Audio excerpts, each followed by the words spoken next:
people. This is Joel from Screen Banter. I am here today to talk about Banshee. This week's Banshee was literally insane.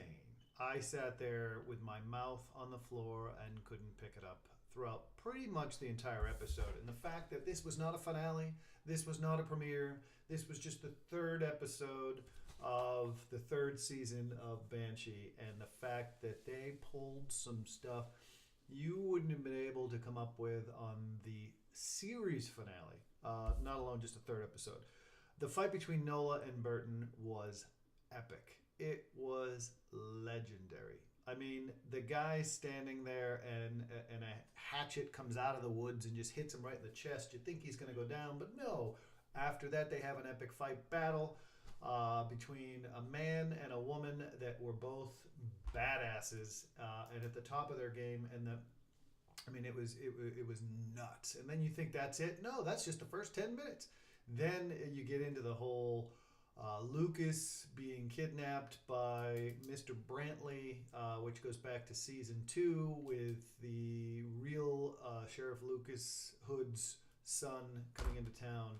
And that whole scene there, this is the mob boss that's there to collect the money from the son who died in season 2. But I mean, the whole scene with the 18-wheeler and what happens after that and how Lucas gets out of it. I mean, it kind of reminded me the way that Lucas Hood was being tortured and just asking for more. It would definitely reminded me of Martin Riggs' Lethal Weapon, that kind of crazy balls that is no longer in movies or television today. The fact that this is a TV show and these scenes were they were just as good, if not better, than any action movie I've seen in any recent history.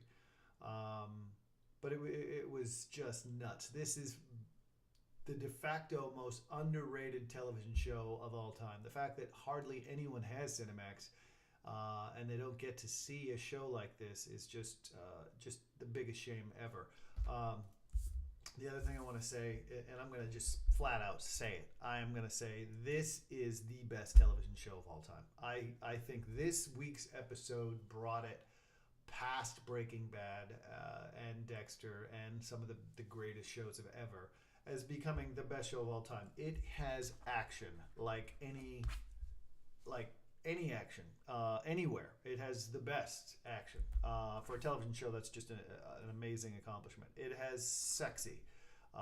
It has some. I mean, every girl on the show is hotter than hell, and they're all having sex, and they're all getting naked, and it's just the ultimate naughty, guilty pleasure.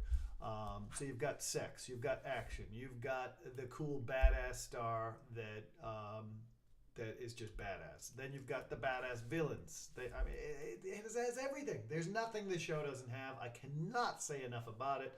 Check out Banshee. I would strongly recommend it if there's a way even to rent Cinemax for a month and just watch the entire show back to back. That's how I did it. I discovered it very late. I watched the first 2 seasons in about a week and about 2 or 3 days. I was sick, so I just sat there and had soup and drank tea and watched Banshee, and I was completely addicted. And now I'm so thrilled.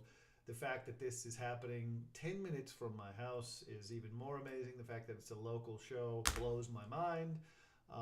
But I would strongly recommend Banshee to anyone who wants to just sit there in awe. I mean, and I'm talking awe. Almost every episode, and it's all episode long. You don't have to wait like some of those shows that just make you sit there and wait until the very last second to give you a shocker. I mean, this show is shock after shock after shock after sex after shock. It's awesome. Check out Banshee. I'm Joel from Screen Banter. Please subscribe to our channel. Thanks.